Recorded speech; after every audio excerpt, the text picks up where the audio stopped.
Children, let us move to our next video. Heading is brain drain.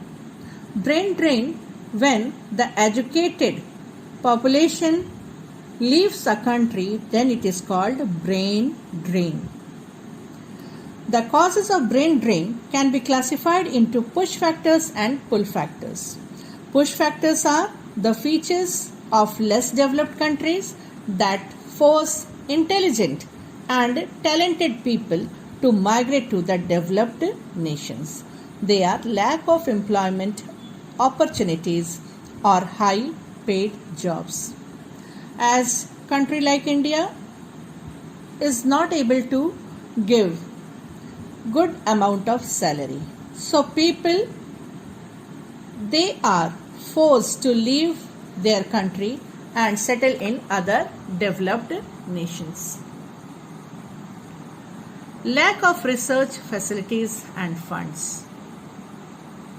So there is a scarcity of research facilities and economical condition of developing nation or underdeveloped country is not good. So because of it, the people, they are moved to developed nations.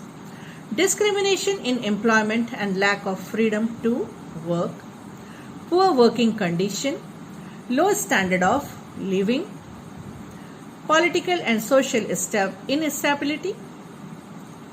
Lack of educational opportunities. This push the people to leave a country and move to the developed nations. Now, pull factors are the features of developed countries that attract highly qualified or trained people to move out from less developed countries. They are highly paid jobs. If they are moving to the developed nation, they can earn handsome salaries. Superior research and training facilities. So here all the condition you will find just opposite of which is found in the developing nation or underdeveloped countries. Intellectual freedom and autonomy. Autonomy means they are free to do the work. Advanced technology and good working condition. High standard of living, economic and political stability, and prestige of foreign training. Now, impact of brain drain. Brain drain has an important influence on a country. Though it is major problem for the sending country, there are some benefits too. Positive effect. Highly educated people who move from less developed countries to the developed ones acquire more knowledge and learn new techniques of production. When they return home country, they can utilize this expertise for its own development. So they are gaining more knowledge, and when they return back, they come back with this knowledge and can develop it it will help in the development of their own country. The migrants send part of their earning back home.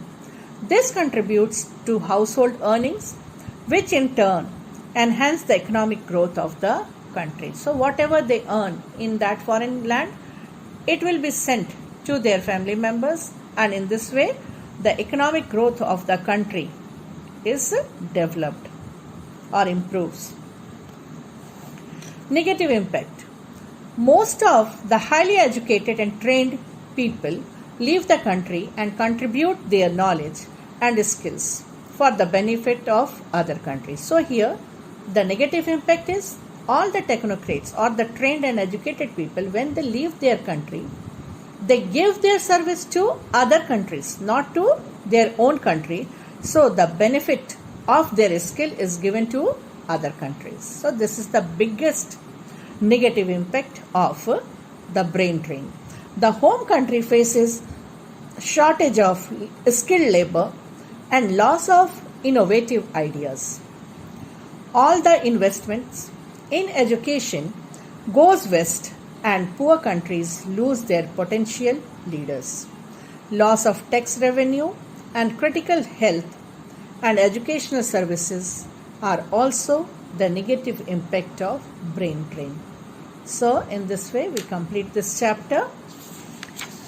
Now, children, please learn the glossary given in this red box and do all the question answers which is given at the back of the chapter. Thank you and have a nice day.